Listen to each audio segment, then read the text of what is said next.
नमस्कार दोस्तों। आज हम आपको लेकर चलेंगे दुनिया के सबसे रहस्यमयी और सबसे बंद देश उत्तर कोरिया की ओर।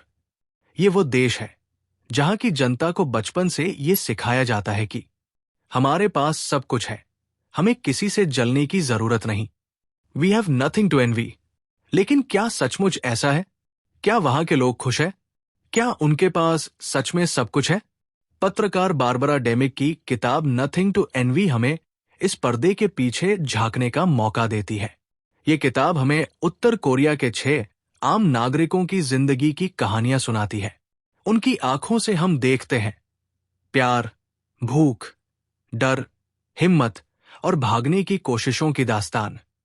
आज का ये नैरेशन सिर्फ एक किताब का सारांश नहीं है, बल्कि एक ऐसी हकीकत का आईना है जो आमतौर पर दुनिया से छिपा दी जाती है। अध्याय 1, झूठा स्वर्ग। उत्तर कोरिया की सरकार हमेशा से यही दावा करती आई है कि उनका देश पूरी दुनिया से बेहतर है। बचपन से ही बच्चों को यह सिखाया जाता है कि हमारे नेता सबसे महान है, हमारा देश सबसे ताकतवर है और हमें किसी भी चीज की कमी नहीं। लेकिन असलियत बिल्कुल अलग थी। बिजली अक्सर कट जाती थी, सड़कें अंधेरे में डूबी रहती। रात के आसमान में आप साफ देख सकते थे कि दक्षिण कोरिया जगमगाता है और उत्तर कोरिया अंधेरे का एक काला धब्बा है। यही था झूठ और सच्चाई का फर्क। सरकार ने लोगों के लिए एक कल्पालोक बना दिया था, जबकि असली जिंदगी भूख और डर से भरी हुई थी। अध्याय 2, चुंगजिन का शहर। किताब की कहानी हमें ले जाती है चुंगजिन नाम के शहर में। ये एक औद्योगिक शहर था जहां पहले फैक्ट्रियां चलती थी, काम मिलता था और लोगों के पास कम से कम बुनियादी जरूरतें पूरी करने का साधन था। लेकिन 1990 के दशक में हालात बदल गए। सोवियत यूनियन टूट गया, जिससे उत्तर कोरिया की सप्लाई बंद हो गई।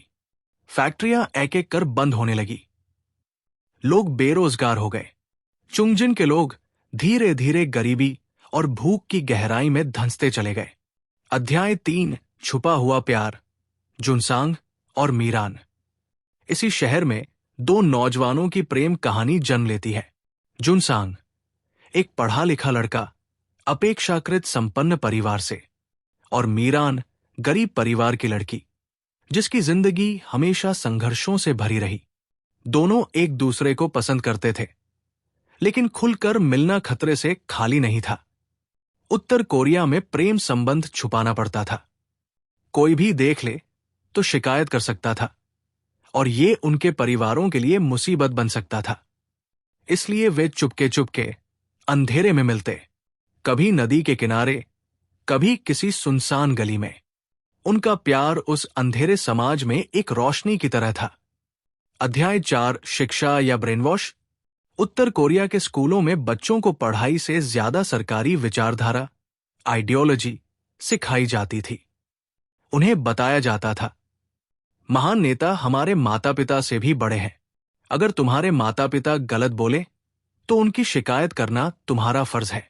इससे बच्चों और माता पिता के बीच भी भरोसे की दीवारें खड़ी हो गई। हर कोई हर किसी से डरता था। कोई नहीं जानता था कि कौन जासूस है और कौन वफादार। अध्याय 5, अकाल की विभीषिका। 1990 का दशक उत्तर कोरिया के लिए एक काला समय बन गया। देश में भयंकर अकाल पड़ा। लोगों के पास खाने को कुछ नहीं बचा।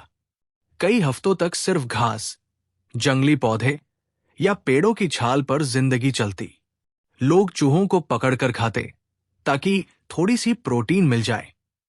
हजारों लोग भूख से तड़प कर मर गए। किताब में उन परिवारों का जिक्र है जिन्होंने अपने बच्चों, अपने माता पिता या भाई बहनों को खो दिया। ये दृश्य इतना भयावह था कि किसी भी इंसान का दिल दहल जाए। अध्याय 6, परिवारों की कहानियां। किताब में 6 अलग अलग लोगों की जिंदगियों को जोड़ा गया है। किसी ने अपनी नौकरी खोई, किसी ने अपने बच्चों को, कोई अपने प्यार के लिए लड़ा तो कोई सिर्फ एक कटोरी चावल के लिए।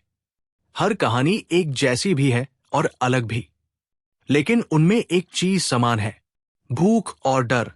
अध्याय 7, भागने की कोशिशें। जब हालात बेकाबू हो गए तो कई लोगों ने देश छोड़ने की कोशिश की। सबसे आसान रास्ता था चीन भाग जाना, लेकिन यह रास्ता भी मौत से कम नहीं था। सीमा पर गार्ड तैनात थे। अगर कोई पकड़ा जाता तो उसे जेल, यातना और कभी कभी मौत की सजा भी मिलती। फिर भी कुछ लोगों ने अपनी जान जोखिम में डालकर भागने की हिम्मत की, क्योंकि वहां रहना धीरे धीरे भूख से मरने से भी बदतर था। अध्याय 8, दक्षिण कोरिया की जमीन। जो लोग चीन के रास्ते से निकल पाए वे आखिरकार दक्षिण कोरिया पहुंचे।